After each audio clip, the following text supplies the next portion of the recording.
ان چیزوں کے بارے میں جن پر سجدہ کرنا صحیح ہے، ان کی شرائط اور ان کے احکام۔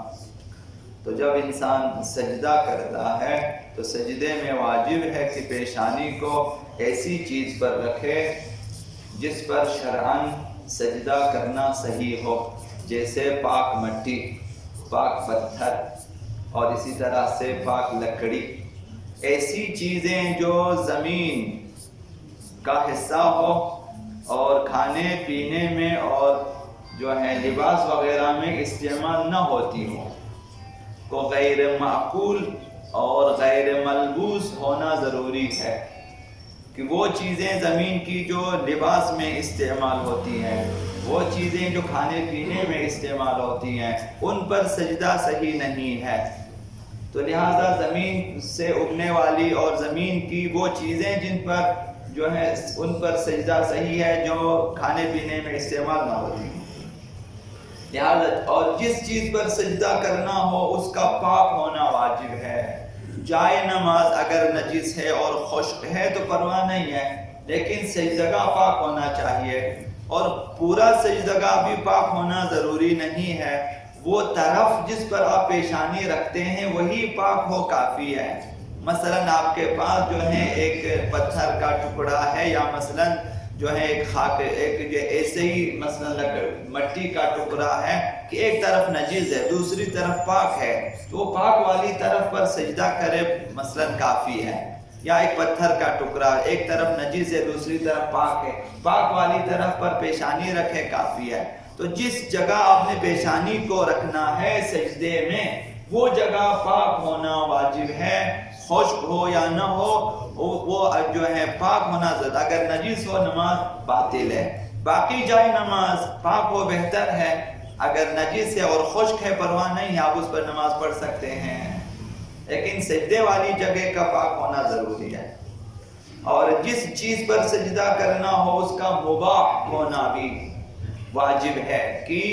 وہ جگہ آپ کی اپنی ہونی چاہیے، یا ایسی جگہ ہو جہاں نماز پڑھنے کی اجازت ہو آپ کو۔ اگر اپنی ہے تو ٹھیک، وہ آپ کی جگہ ہے، مباح ہے۔ اگر آپ کی نہیں ہے، کسی اور کی جگہ ہے، تو وہاں آپ کے لیے اجازت ہونا چاہیے نماز پڑھنے کی۔ مثلا کسی کا گھر ہے، کسی کی دکان ہے، کسی کی ہوٹل ہے، مثلا جہاں بھی آپ جاتے ہیں مسافر خانہ ہے، کہ وہ ایسی چیزیں ہوں جہاں پہ نماز پڑھنا آپ کے لیے جائز ہو۔ ایسی جگہ نہ ہو جہاں غصبی ہو، مالک راضی نہ ہو نماز پڑھنے پہ، یا ایسی جگہ جو مشترک ہو، بعض راضی ہو بعض راضی نہ ہو، وہاں نماز باطل ہے۔ مثلا ایک ایسے ریسٹورنٹ میں آپ نماز پڑھیں، مسافر خانے میں جو مشترکہ ہے کہ بعض افراد راضی ہیں کہ آپ نماز پڑھیں، بعض شاید راضی نہ ہو، اگر راضی نہ ہو تو وہاں مشترکہ جگہ پہ آپ نماز نہیں پڑھ سکتے، حتیٰ کہ آپ اور اس میں مشترکہ ہو، جب تک دوسرا آپ کا شریک راضی نہ ہو آپ خود بھی نماز نہیں پڑھ سکتے۔ مثلا ایک ایسا گھر ہے جو آپ دو بھائیوں میں مشترک ہے، اور دوسرا بھائی آپ کے نماز پڑھنے پہ راضی نہ ہو، اس کا بھی راضی ہونا ضروری، ورنہ آپ خود بھی اپنے گھر میں نماز نہیں پڑھ سکتے کیونکہ مشترکہ ہے۔ جب شریک راضی نہ ہو تو نماز نہیں ہو سکتی ہے۔ تو لہٰذا ایسی جگہوں پہ، ایسے گھروں میں جہاں وارثین نابالغ ہیں، تو وہاں نماز پڑھنے کے سلسلے میں احتیاط کریں، کیونکہ غیر بالغین سے آپ اجازت نہیں لے سکتے جب تک وہ بالغ نہ ہوں۔ تو لہذا جس جگہ آپ نے نماز پڑھنی ہے اور سجدہ کرنا ہے، مباح ہونا واجب ہے کہ وہ یا آپ کی جگہ ہو یا ایسی جگہ ہو جہاں نماز پڑھنے کی اجازت ہو۔ عمدن غصبی سجدگاہ پر سجدہ کرنا گناہ ہے الگ، اور نماز بھی باطل ہے، گناہ بھی ہے اور نماز بھی باطل ہے۔ ایسی چیز پر سجدہ کرنا واجب ہے جس پر پیشانی ثابت رہے، پیشانی نہ ہلے۔ تو لہذا کوئی بھی ایسی چیز جس پر سجدہ تو صحیح ہو جنس کے اعتبار، لیکن وہ حرکت کرتی ہے یا اس قدر نرم ہے پیشانی ثابت نہیں رہتی ہے، تو وہاں نماز پڑھنا صحیح نہیں ہے، وہاں سجدہ کرنا صحیح نہیں ہے۔ مثلا روئی کی کوئی ایسی چیزیں ہیں، مثلا وہاں پر آپ سجدہ رکھ کے نماز پڑھیں، یا مثلا ایسی نرم مٹی ہے کہ آپ پیشانی جو ٹکتی نہیں ہے، تو وہاں نماز صحیح نہیں ہے۔ تو ایسی سجدگاہ ایسا ہونا چاہیے کہ جہاں پہ آپ پیشانی رکھیں تو پیشانی وہاں پر ٹکی رہے اور پیشانی ثابت رہے۔ سجدگاہ کی مساحت کس مقدار میں سجدگاہ ہونا چاہیے، یہ حضرت آیت اللہ سیستانی کے نزدیک عرفی مسئلہ ہے۔ اتنی مقدار میں آپ کی پیشانی سجدگاہ پر لگے کہ عرفاً سجدہ سے آ جائے، دیکھنے والے کہیں کہ ہاں یہ سجدہ ہے تو کافی ہے۔ اگرچہ انہوں نے تھم کا مثال دیا ہے کہ ایک تھم کے برابر بھی کیوں نہ ہو، سجدگاہ اتنی چھوٹی ہے کہ جہاں آپ کے انگوٹھے کے مثلا تھم کے برابر ہے تو یہ کافی ہے۔ حتیٰ تسبیح کے دانے بھی جمع کر کے اس پر سجدہ کریں، حضرت آیت اللہ سیستانی کی نزدیک وہ بھی صحیح ہے۔ تسبیح کے دانے، تسبیح ٹوٹ جاتے ہیں، تسبیح کو جمع کر کے اس پر بھی نماز پڑھ سکتے ہیں، سجدہ کر سکتے ہیں۔ یعنی اتنی مقدار میں ہو، مثلا 8 آنے کے برابر، مثلا تھم کے برابر ہو، کافی ہے۔ واجب ہے کہ پیشانی اور اس چیز کے درمیان جس پر سجدہ کرنا ہے دوسری کوئی چیز حائل نہ ہو۔ یہ نوجوانوں کے لیے بھی عام مسئلہ ہے کہ جن کے بال لمبے ہو جاتے ہیں، سجدے میں ان کے بال مثلا سجدگاہ اور پیشانی کے درمیان آ جاتے ہیں، تو اگر بقیہ پیشانی جو سجدگاہ پر لگی ہوئی ہے اگر وہ سجدے کی مقدار کے لیے کافی ہو تو ٹھیک ہے۔ اگر اتنی مقدار بالوں کے بیچ میں یا اس طرف یا دائیں طرف بائیں طرف یا سینٹر میں، بال تو خیر آئے ہوئے ہیں لیکن پیشانی کا ایک حصہ جو ہے وہ سجدگاہ پر بھی ہے،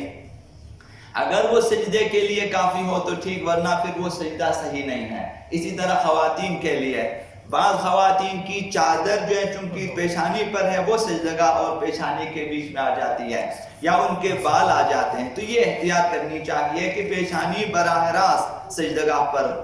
جو ہے آ جائے، بیچ میں کوئی کپڑا کوئی چیز، یا اسی طرح سے میلا سجدگاہ جس پر بہت زیادہ میل جم چکا ہو کہ وہ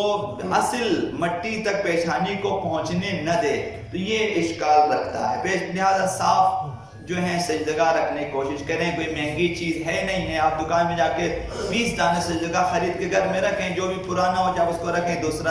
استعمال کریں۔ ضروری ہے کہ ایک دن آپ نے کربلا سے ایک سجدگاہ خریدا تھا، آپ جو ہے مسلسل ایک نصف سینچری تک اسی پہ نماز پڑھیں، تو ضروری نہیں ہے کیونکہ آپ نے خریدا تھا۔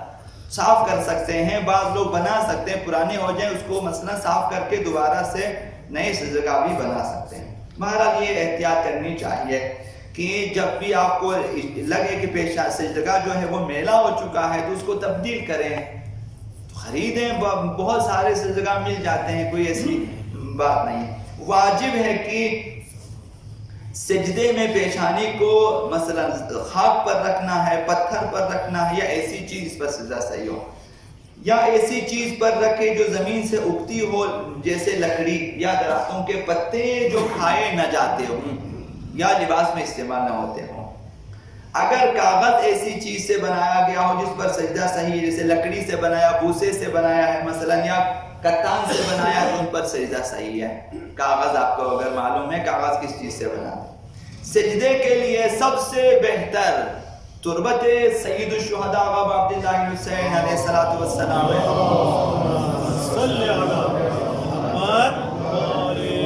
کہ اگر خاک شفا میسر آ جائے تو خصوصی اہتمام کے ساتھ اس پر سجدہ کرنے کی کوشش کریں، جیسے آقا امام صادق علیہ السلام کیا کرتے تھے کہ اپنے پاس لباس میں رومال میں خاک کربلا خاک رکھتے تھے، مثلا اس پر سجدہ کرتے تھے۔ یہ طرح ہو جائے، خصوصی اہتمام کرنا چاہیے۔ اگر نہ ہو کربلا کی مٹی بھی صحیح ہے اور باقی پاک مٹی، پہلے خاک شفا اور پھر عام مٹی پاک مٹی، اور اس کے بعد پتھر بہتر ہے، اور پتھر بھی میسر نہ ہو تو پھر گھاس جو ہے وہ بہتر ہے کہ گھاس پر سجدہ کریں جو انسان نہ کھاتے ہوں، مثلا جانور کھاتے ہوں، جانوروں کی خوراک شرط نہیں ہے، انسانوں کی خوراک نہ ہو، ان پر سجدہ صحیح ہے۔ اللہم باسمک العظیم الاعظم العز الجل الاکرم یا اللہ